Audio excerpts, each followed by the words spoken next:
নমস্কার।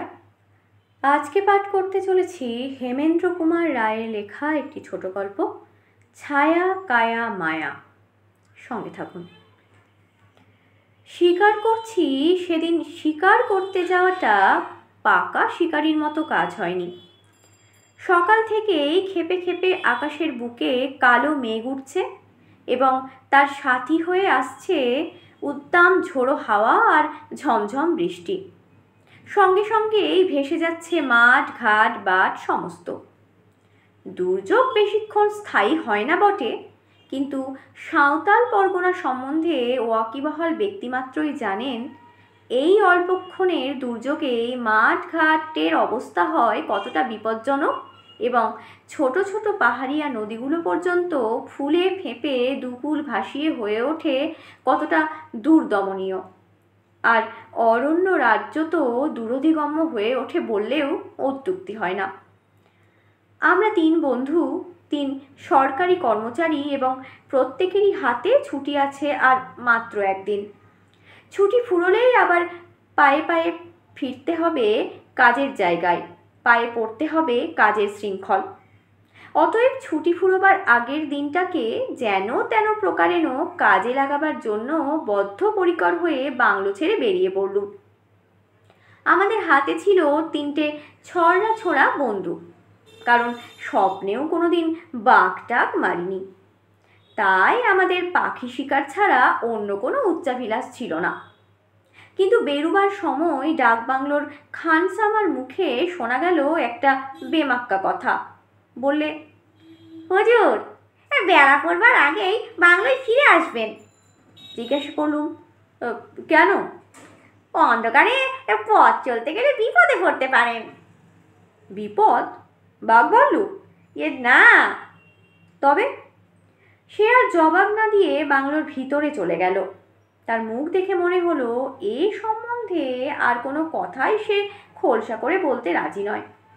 অল্পক্ষণ ব্যাপারটা নিয়ে মনে মনে নাড়াচাড়া করল, কিন্তু বিপদটা কি হতে পারে কিছুই আন্দাজ করা গেল না। তারপরেই পড়লুম উত্তেজনার আবর্তে, শিকারের উত্তেজনা। ডাকবাংলো ও খানসামার স্মৃতি পর্যন্ত মন থেকে মুছে গেল।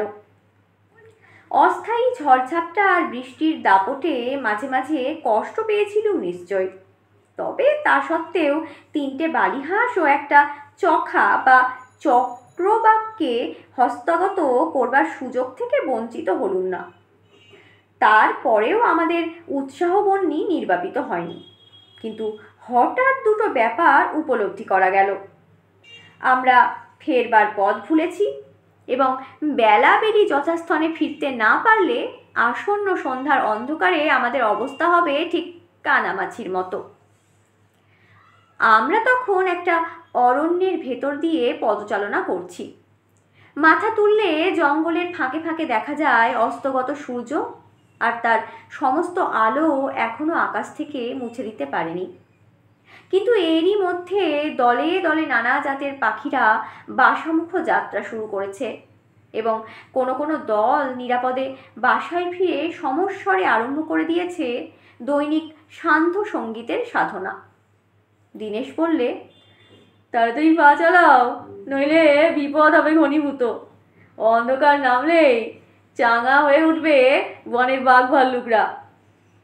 প্রমথ বললে, তাড়াতাড়ি পা চালাতে তো বলছো, কিন্তু পা চালাবো কোন দিকে? কে জানে এই বন থেকে বেরোবার পথ? আচমবিতে অপরিচিত হেঁড়ে গলা শোনা গেল, আমি জানি। সচমকে মুখ ফিরিয়ে চারিদিকে তাকিয়েও আবিষ্কার করা গেল না কোথা থেকে সেই অভাবিত আকস্মিক কণ্ঠস্বরের উৎপত্তি। সামান্য দুটি শব্দ, আমি জানি। কিন্তু শুনেই কেন জানি না বুকটা কেমন ধরফর করে উঠল। আগেই বলেছি, সূর্য অস্তমিত হলেও আকাশ তখনও গোধূলি আলোকের আশীর্বাদ থেকে বঞ্চিত হয়নি। বনের ফাঁকে ফাঁকেও মাটির ঘাসের পাটি ধুয়ে যাচ্ছিল আলোকের করুণা ধারায়।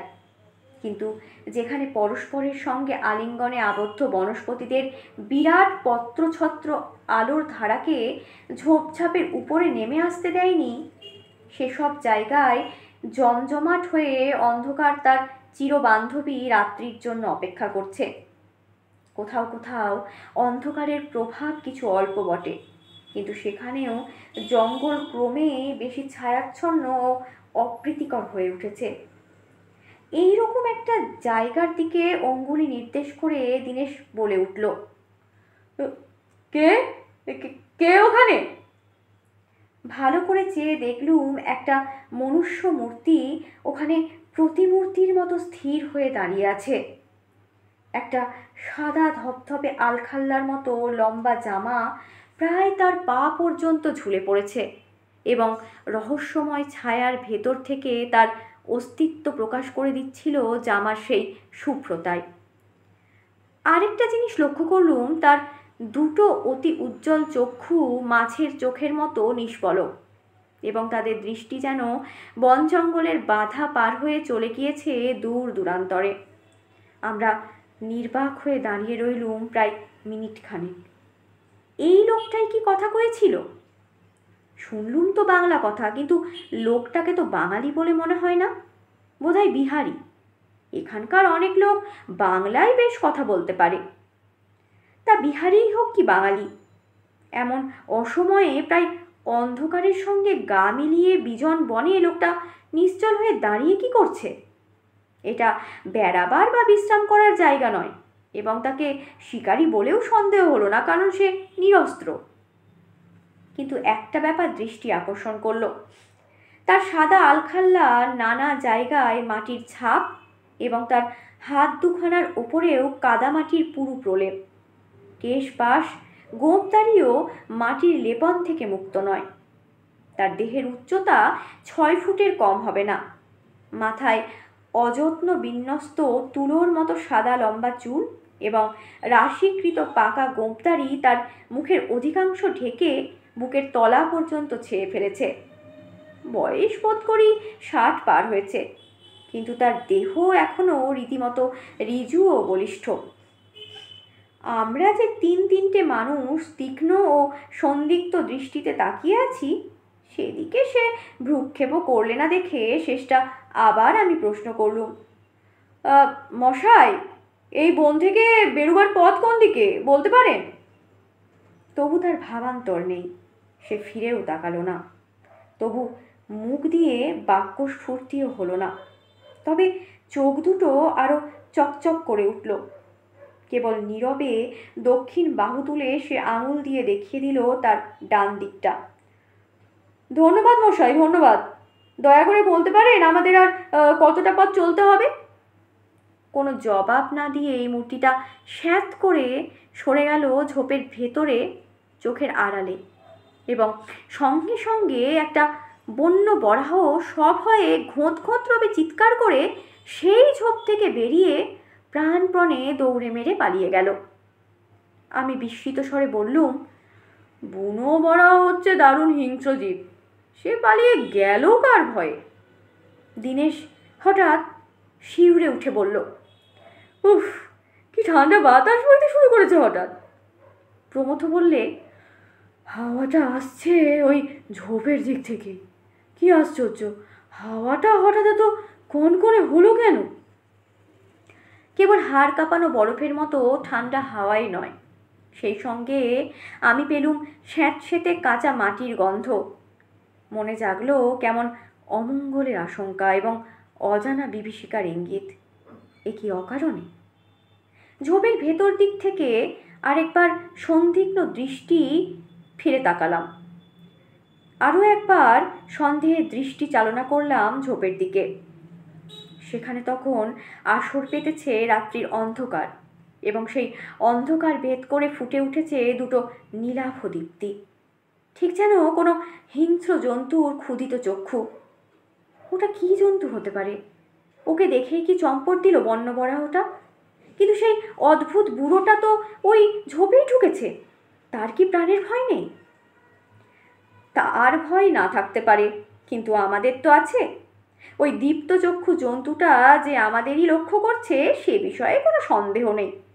আমি তাড়াতাড়ি বলে উঠলুম, চলো চলো, ধরো ওই ডান দিকের পথ, এই অলুক্ষণে বন থেকে বেরিয়ে পড়ে হাঁপ ছেড়ে বাঁচি। বনের মধ্যে তখন আলো আঁধারির খেলা। কাছাকাছি চোখ গেল, কিন্তু দূরের দিকটা ঝাপসা হয়ে এসেছে। কোথাও ছাড়া ছাড়া ঝোপঝাপ, কোথাও দুর্ভেদ্য জঙ্গলের প্রাচীর, কোথাও খণ্ড খণ্ড জমি। একদিক জায়গায় বৃষ্টি ভেজা নরম মাটির উপর নজরে পড়ল সন্দেহজনক ভয়াবহ হিংস্র জন্তুর পদচিহ্ন। বলা বাহুল্য, আমাদের চলার গতি বেড়ে গেল। ব্যাপারটা কিছুই বুঝলুম না, কিন্তু আচম্বিতে চারিদিকে যেন মহা তোলপাড় পড়ে গেল। আমাদের পিছন দিক থেকে বেগে ছুটে এলো একদল হরিণ, একদল বন্য বরাহ, অনেকগুলো হায়না, শেয়াল, খরগোশ প্রভৃতি। তারা কেউ আমাদের দিকে দৃকপাতও করলে না। বেশ বোঝা গেল দারুণ আতঙ্কের দ্বারা আক্রান্ত হয়ে তারা পলায়ন করছে। তারপর বিদ্যুৎ চমকের মতো দেখা দিয়েই পালিয়ে মিলিয়ে গেল একটা চিতাবাঘও।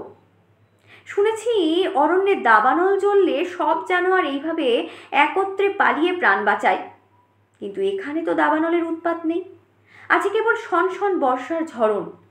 তবে এতগুলো জানোয়ারের এমন বিষম আতঙ্কের কারণ কি? আর একটা ব্যাপারও লক্ষ্য না করে পারলুম না। বিহঙ্গদের দিবান্তকালের গানের জলসা সমানে চলতে চলতে আচমকা থেমে গেল। যেন কি এক অস্বাভাবিক বিপদের সম্ভাবনা হঠাৎ তাদের কণ্ঠ রুদ্ধ করে দিলে। একটা পাখিও আর টু শব্দ পর্যন্ত করলে না। তারপরেই আমাদের পেছন থেকে বইতে শুরু করলো হু হু করে একটা প্রবল ও তুষার শীতল হাওয়া। একটু আগে ঝোপের কাছে পেয়েছিলুম যার অভাবিত অসহনীয় স্পর্শ।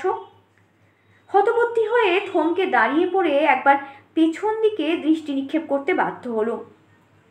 দূরে আবছা দেখা যাচ্ছে চলন্ত শ্বেতবর্ণের একটা কিছু। আরও নিকটস্থ হলে বোঝা গেল সেটা আলখাল্লার মতো একটা সাদা ধপধপে লম্বা ঢিলে জামা। জামার ওপর দিকে ঝোড়ো বাতাসের তোড়ে লটপট করে উঠছে রাশি রাশি তুলোর মতো শুভ্র লম্বা মাথার চুল ও মুখের শ্বশ্রু, এবং সেই রাশিকৃত চুলের শুভ্রতার মাঝখানে স্পষ্ট দেখা যাচ্ছে আশ্চর্য দুটো নীলাভদীপ্তি। বুঝতে বিলম্ব হলো না, লম্বা জামা পরে হন হন করে এদিকে এগিয়ে আসছে সে কোন দীপ্তচক্ষু মূর্তি। কিন্তু কেন এগিয়ে আসছে সে? মূর্তি যত এগিয়ে আসে হাওয়ার কনকনানি তত বেড়ে ওঠে। মনে হয় সর্বাঙ্গে যেন তুষারপাত হচ্ছে। তারপরেই চারিদিকে ভরে যায় স্যাঁতসেঁতে কাঁচামাটির গন্ধে, সদ্য খোঁড়া ভিজে মাটি। কে এই বলিষ্ঠ বুড়ো যে আমাদের পথ দেখিয়ে দিয়েছিল? ওকে দেখেই কি দারুণ ভয়ে হিংস্র জন্তুরা দলে দলে ছুটে পালিয়ে যায় এবং স্তব্ধ হয়ে যায় গীতিকারী পাখিদের কণ্ঠস্বর, এবং সেই সাথে বইতে থাকে তুহিন শীতল হাওয়া। কিন্তু কেন কেন কেন? দুটো নীলাভ দীপ্তি, দুটো চলন্ত চক্ষু, ক্রূর হিংস্র বুভুক্ষু, মাছের চোখের মতো নিষ্পলক। সহসা এক অজানিত বিপুল আতঙ্কে আমার সারা দেহ মন সমাচ্ছন্ন হয়ে গেল। পাগলের মতো চিৎকার করে উঠলুম, প্রমথ, দীনেশ, পালাও পালাও পালাও! অল্পক্ষণ পরেই বনের সীমানা পার হয়ে আমরা খোলা জায়গায় এসে পড়লুম। আকাশে আলোর চোখ মুদে এসেছে বটে, কিন্তু রাত্রির কালিমা ভালো করে তখনও জমে ওঠেনি। সে হচ্ছে দিবানিশির রহস্যময় সন্ধিক্ষণ। খানিক দূরে পশ্চিম দিকে দেখা যাচ্ছে ছাই রংমাখা একটা প্রকাণ্ড পাহাড়ের স্তূপ। প্রমথ আনন্দে বলে উঠল, ওই যে জাফরগঞ্জের নবাব বাড়ির ধ্বংসস্তূপ। চেনা জায়গার এত কাছে এসে পড়েও আমরা পথ হারিয়ে বনে বনে অন্ধের মতো ঘুরে মরছিলুম। নেই আর সেই বরফের মতো ঠান্ডা হাওয়ার স্পর্শ, আর নেই নেই আর সেই সদ্য খোঁড়া কাঁচামাটির গন্ধ। দীনেশ সবিস্ময়ে হাত তুলে বলে উঠল, দেখো দেখো, ও আবার কি? ধ্বংসাবশেষের বরুজের ওপরে আকাশের গায়ে জেগে রয়েছে আলখাল্লা পড়া এক দীর্ঘায়িত মূর্তি। ঝোড়ো হাওয়ায় লটপট করে উঠছে তার মাথার লম্বা চুলগুলো। দীপ্ত উজ্জ্বল নিরাপচক্ষুর অস্তিত্ব এত দূর থেকে অবশ্য বোঝা গেল না। সমস্ত শুনে ডাকবাংলোর খানসামা বললে, আগেই তো আপনাদের বলেছিলুম বেলা পড়ে গেলে বনের ভিতর থাকতে না, মানা করেছিলুম না? আমি বললুম, কিন্তু কিছুই তো তুমি খুলে বলনি। খানসামা মৃদু হেসে বললে, খুলে বললে আপনারা কি বিশ্বাস করতেন? তোমার কথাটা কি? হুজুর, আপনারা মুবারক খাঁয়ের পাল্লায় পড়েছিলেন। কে সে? জাফরগঞ্জের নবাবদের শেষ বংশধর। নবাবিত্ব ঘুচে গেছে তার পূর্বপুরুষদের আমলেই। নবাব বাড়িও এখন ভেঙে চুরে একটা ইটের পাঁজার মতো অনেকখানি জায়গা জুড়ে পড়ে রয়েছে। মুবারক খাঁয়ের পেশা ছিল খুন, ডাকাতি, রাহাজানি। শেষটায় সে ধরা পড়ে আর বিচারে ফাঁসি হয়। ফাঁসি হয়? সে বেঁচে নেই? খানসামা আবার বললে, না হুজুর, কিন্তু নানা জনে নানা কথা বলে। সূর্য অস্ত গেলেই মুবারক নাকি নিজের হাতের কবরের মাটি খুঁড়ে রোজ আবার বাইরে বেরিয়ে আসে। অনেকে নাকি সাঁঝের বেলায় বনের ভিতরে গিয়ে তাকে দেখে পাইলে এসেছে।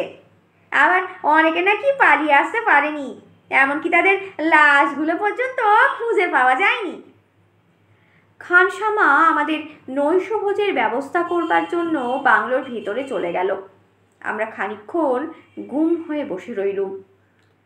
হঠাৎ দিনেশ হো হো রবে অট্টহাস্য করে বলে উঠল, সব ঝুটা বাবা, সব ঝুটা। বনের ভিতর গিয়ে আমরা পড়েছিলুম এক পাগলের পাল্লায় আর কি। প্রমথ বললে, আর সেই বরফের মতো ঠান্ডা হাওয়ার ঝাপটা? সারাদিন ধরে ঝড় বৃষ্টি চলেছে, মাঝে মাঝে কনকনে হাওয়ার প্রকোপ বেড়ে ওঠা একটুও অস্বাভাবিক নয়। কিন্তু সেই স্যাঁতসেঁতে কাঁচামাটির গন্ধ, বৃষ্টি পড়লেই মাটি থেকে সোঁদা গন্ধ বেরুতে থাকে। কিন্তু কার ভয়ে জানোয়ারগুলো এমন করে পালিয়ে গেল? নিশ্চয়ই তারও একটা সঙ্গত কোনো কারণ আছে, আমরা যে জানি না। আমার মতামত উচ্ছই রইল। এতক্ষণ শুনলেন হেমেন্দ্র কুমার রায়ের লেখা ছোট গল্প ছায়া কায়া মায়া। গল্পটির পাঠ এখানেই শেষ হলো। ধন্যবাদ।